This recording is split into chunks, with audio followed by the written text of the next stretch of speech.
Farah terbangun dari mimpi indahnya, sambil menguap dan mengucek matanya. Saat ia sentuh ranjang di sebelahnya, rupanya sudah kosong. Tak ada lagi sosok Daryl di sana. Apa dia sudah pulang? Jam berapa? Kenapa enggak pamitan dulu sih? Gumam Farah sendirian. Farah akhirnya memutuskan untuk bangkit dari ranjang, dan lalu menuju ke kamar mandi untuk membasuh diri. Setelah selesai mandi, Farah lantas menuju dapur. Tapi kali ini tidak ada makanan yang dibuat oleh Daryl di atas meja makan. Memangnya dia pulang jam berapa sih?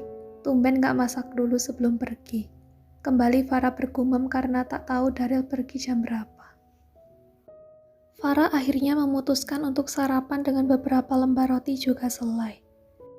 Jadwalnya hari ini setelah pergi sebentar ke toko perhiasannya, Farah maunya mampir ke salon untuk merawat dirinya.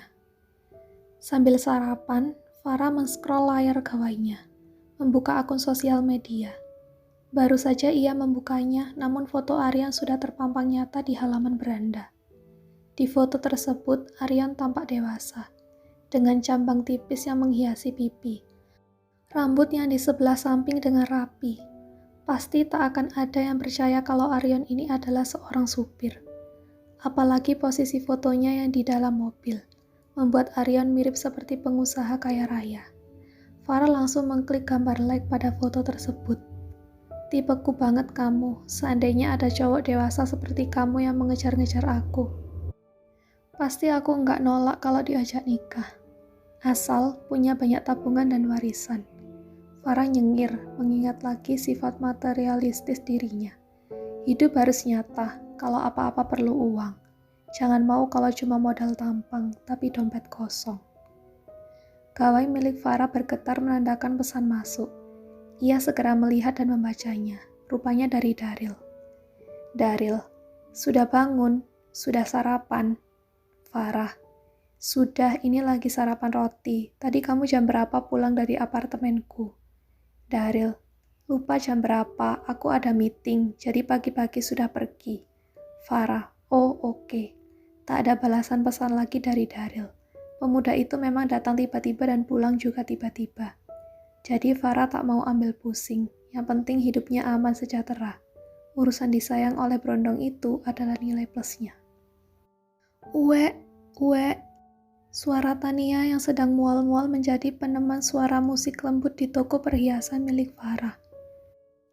Kamu tadi sudah sarapan, Tan? Tanya Farah pada Tania saat ia telah kembali dari toilet. Belum, Bu, perut saya mual sekali, jawab Tania sambil memegang perutnya. Mau aku belikan sarapan?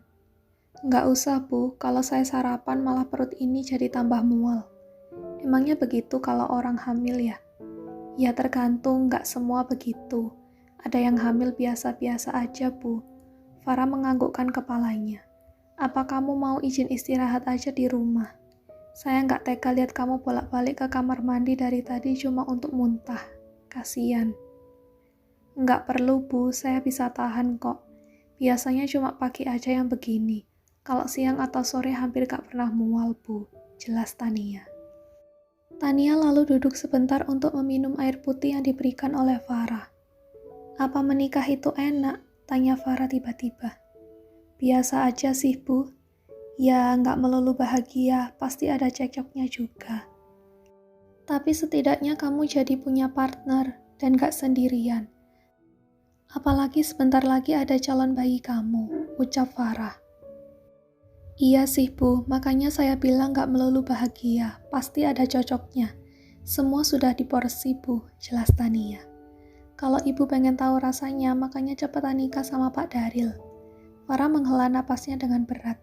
Ia pun ikut duduk di sebelah Tania. Nggak bisa, Tan. Saya nggak bisa nikah begitu aja sama dia. Loh, kenapa? Kalian cocok kok. Yang jelas nggak bisa. Kalaupun Daryl nanti menikah, itu yang jelas bukan dengan saya, ucap Farah dengan yakin. Tampak jelas raut kebingungan dari wajah Tania. Masih belum paham mengapa bosnya ini tak bisa menikah dengan laki-laki yang telah memberikannya toko perhiasan ini. Kalau saya sih setuju banget Pak Daryl dan Bu Farah menikah, ucap Tania. Farah melirik ke arah Tania. Ada pertanyaan yang sebenarnya terlintas di pikiran Farah. Apa saya terlihat lebih tua daripada Daryl, Tan? Sepertinya Bu Farah hanya terlihat lebih dewasa aja. Kan Pak Daryl mukanya memang awet muda banget, Bu. Ini yang Farah takutkan ketika orang-orang melihat kalau wajah Farah terlihat lebih tua dibandingkan Daryl. Orang berpikir kalau Farah itu tante-tante yang pelihara berondong. Padahal kebalikannya, si berondong yang melihara tante. Pikiran Farah jadi makin rumit. Sebaiknya perawatan ke klinik kecantikan harus lebih sering lagi, supaya tetap awet muda dan tidak kalah dengan Daryl. Tapi nggak masalah kalau Bu Farah lebih dewasa daripada Pak Daryl. Soalnya saya pun dengan suami perbandingan usianya 8 tahun, Bu. Tania tampak tersipu malu ketika berkata jujur. 8 tahun? Mata Farah terbelalak ketika mengetahuinya. Iya, Bu. Tania mengangguk. Jadi suami saya lebih muda 8 tahun daripada saya. Itu semua karena perjodohan, Bu. Syukurnya kita juga memang saling suka. Farah hampir tak percaya kalau suami Tania ini rupanya berusia lebih muda daripada Tania.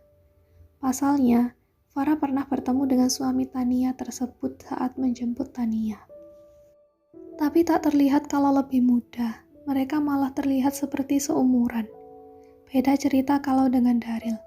Wajah baby face laki-laki itu tak bisa membuat Daryl terlihat dewasa. Farah jadi insecure sendiri akibat tengah memasuki usia 30 tahunan.